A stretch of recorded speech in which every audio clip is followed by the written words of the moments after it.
Hi everyone, it's Nicole. Welcome to or welcome back to my channel. Today I am continuing on with my paper tray series. This is going to be the next to the last process project that I'm going to have in it. There is one more coming up, I believe next week we're going to have it scheduled for.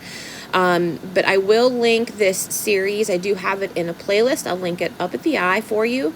That way if you want to start from the very beginning and follow through with what I'm making. And then I do have a wrap-up video that I'm going to put together for you and show you what I had left over, what I did off camera, and everything that I made using this kit. I did end up actually exhausting the entire kit with the exception of, I think, 2 pieces of ephemera, and that was just because they had fell on my floor and I didn't see them until everything was already made and I wasn't going to go back and have them.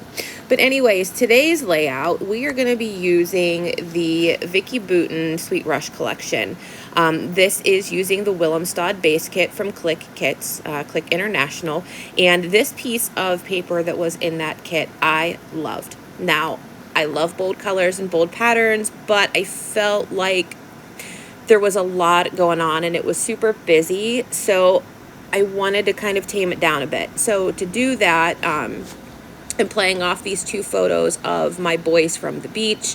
I thought, well, you know what, let's cut these horizontal stripes of color out and let's only use the boy colors. So I trimmed everything out. I kept the yellows, the oranges, the greens, and the blues. And I omitted the pinks, reds, and I believe I did keep that purple stripe, but only because it was so dark, it didn't really bother me. But I do try to rearrange this. I am leaving some white space open on my background. This is a 12 by 12 piece of white basil cardstock that I do have pre-gessoed. I did do that first off camera just because it takes gesso a bit to dry, and I wanted to do some mixed media work, so I prepped that surface beforehand. This a good day that I have there at the bottom that I'm fussing with, that is from the Paige Evans collection that is a part of this Willemstad kit, and there was a page that had phrases all over it like this. There was a good day, fantastic, lovely, wonderful, XOXO. That may have been it, or there may have been more, but I fussy cut that entire page out because I loved these words, so I used a lot of them as titles. So for this layout, I'm going to use a good day. It matches the yellow in Vicki's collection perfectly, and it also coordinates with the flowers and also the story that I'm going to tell. So once I had this all figured out as kind of how I wanted it to look, I did draw some pencil lines on there as a guide whenever I do my mixed media. Those pencil lines will be covered once everything is put back together. And I am using various colors of colorings, and I believe it was just all colorings from Shimmers. There is 5 colors there. Little Yellow School Bus, Don't Citron Me. There is a navy. I'm sorry, I can't remember offhand the navy and the pink color. And then I just applied these to the background with water and in a horizontal way that the pattern papers were going to be. I did try to color block it a little bit. I don't know if that is really how it ended up looking in the end. But I do try to color block it. I keep referencing the photo that I took on my phone. I tend to do that a lot, and that was just as a guide to remember where my color stripes were. That dark blue, I had really oversaturated it with water, so I ended up picking up a lot of the water that pooled in that pencil area where I knew I was going to have some of the pattern paper anyway, so that color wouldn't have been seen. I'm just trying to really concentrate on those white areas where I knew I needed some color at. This pink, I didn't have an orange in my stash, and shame on me for not having an orange. For all the shimmers that I have, I don't have an orange spray, so I do need to get my hands on one of those. But I mixed this. It was like, it's a fuchsia pink, and I mixed it with my yellow, and it created like this, not a darker, but like a more tangerine orange color, which ended up working out great. Once these dried a bit, I did go back in and add a second layer to darken it up a bit, and then eventually I do add a few splatters. I didn't really do too much more with it after that, other than I just let it dry.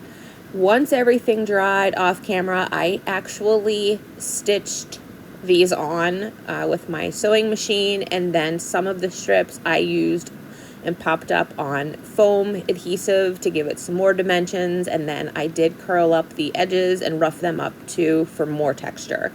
And once it was all together, I felt like it needed something, so I did add some splatters in there of that white acrylic paint. I think that just brought that white and popped it back out, and it was the perfect touch of what that mixed media background needed. So there were these, they were like envelope cards that were in the kit. I haven't been quite sure up to this point of what I really wanted to use these for. I did save a couple of them to use once I figured it out, and I do end up using them, and I'll show you in the my final video for this series. I really love how it turned out, but these ones I really wasn't sure how to use, so I did use them for layers behind my photos. I loved how that the edges of these were already distressed and cut. It's almost like somebody took a bite out of them, but I like how those really looked. So I embraced that messiness along with the messiness that was already of my layout going on, and just used these for layers behind my photos. The colors of these tied in beautifully with the color of the ocean and the sand in the background photo. So yeah, it worked out great. So I did go in and off camera add foam adhesive to behind A Good Day there, my title. The one layer, I believe it was the orange, is popped up on foam, so I had to put foam adhesive behind the top portions of those, just so that it would stick to that yellow stripe in the background. But I am going back through layering everything out. I'm going to double up on my photos there and layer them together. Add in some of these florals from the collection, the large camera, the arrow, with the dream clip there and the arrow. I did color block those intentionally. And then the bottom floral, I color blocked that one intentionally as well. Up at the top there, that cluster that I'm putting together with that large floral and camera.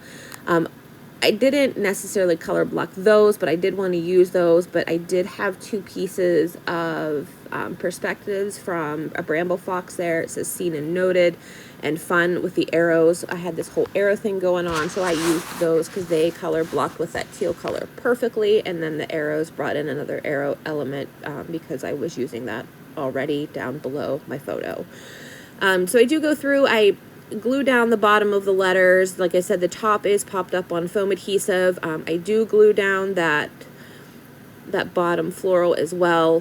For my center cluster on my photos, I pop the right one up on foam. This is the part where my kids got bored and they were trying to show me TikTok videos. That was so cute. But anyways, I do add some foam there on the back of that. And again, the blue and the purple is popped up on foam itself, so it needed that little bit of a lift on the page there, just so that everything then was on one plane, so to speak.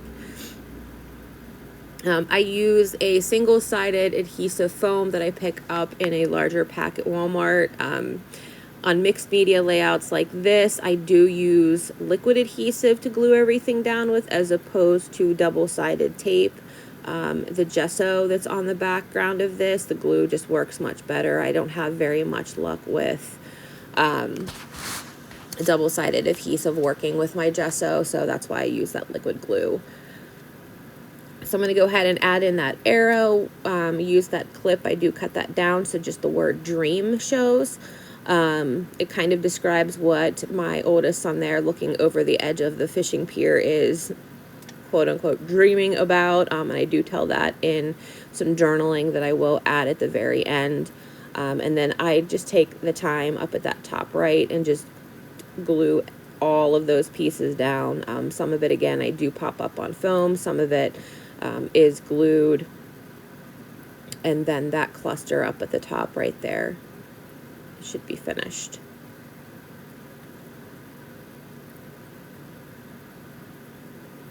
To add in a last little bit of texture, I do have a teal, an orange, and a pink thread that is sitting on my desk. I do pull off a couple bits of those and tuck them into various places. That teal will go in the top right there underneath the seen and noted acrylic piece. The orange is going to go down here on the bottom underneath the flower, and then the pink I'm going to add right underneath the pink flower in the center there by that clip that said dream.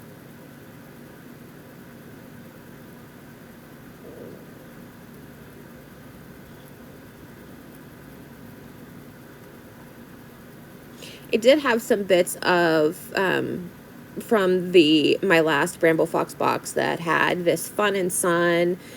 This one I believe says sand, sun, and surf, or sun, sand, and surf, sun, surf, and sand. So I add that in, and I do add a yellow one in down at the bottom. I really fuss with this bottom floral cluster for a minute. I tried to edit out a lot of it because that piece right there that says fresh air, I couldn't get it to a place where I really wanted to, because I end up adding something more to it. And then I try to go through this little tray on my desk that I have pulled out. These are the embellishments that I pulled out that I thought would go well with this kit. Just trying to use up some of my stash in the process of using up the whole kit itself.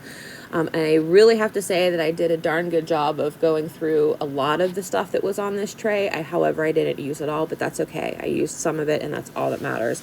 But there was these 2 paper clips with some fabric tabs on it that I did have. I believe these are Studio Calico from eons ago, probably like, oh my gosh, like 8-10 years ago maybe, and they were still in my stash, so they fit, the color worked, and I just used them. The Sweet Rush layered hearts, I did find a yellow one that worked really good with this cluster, and I added that to my flower on the bottom. Oh wait, no, I changed my mind. I added the pink and the orange. That's right, because I color blocked it. And then I really fussed with this fresh air yellow piece to the point where the foam that was on it got worn off, and I needed to add in more. And I don't know why sometimes the smallest little die cuts can just take forever to find the right place, but I cut that all out to save y'all from having to watch me fuss with all of that. And then lastly is going to be the enamel dots. I have these pulled out from my stash, and I went through and I did a lot of color blocking with these as well. I love the pops that enamel dots add, but I kept it color blocked so that it wasn't so eye-catching, so to speak, and so that it kind of blended in with a lot of things that were going on there. But I do love how this came together. I love my mixed media projects. I think mixed media is one of my favorite things to do. And I do have the one other video left in the series is going to be a mixed media layout as well. And then we'll do a wrap up here. I believe it's next week that I have it scheduled for. So the very last thing before I pop off is I am going to add my date. It's going to fall right underneath that navy blue arrow in the middle there, underneath that right photo. And then at the very end off camera, I do add my journaling down at the bottom in that orange section. So that is all that I have today. I hope you have been inspired and had fun. If you have any questions, please leave them in the comments down below. If you're new to my channel, please be sure to hit that subscribe button and click that bell so that you can be notified of every time I upload a video. Thanks everyone so much for joining me today. Have a wonderful day, and I will see you all next time. Bye.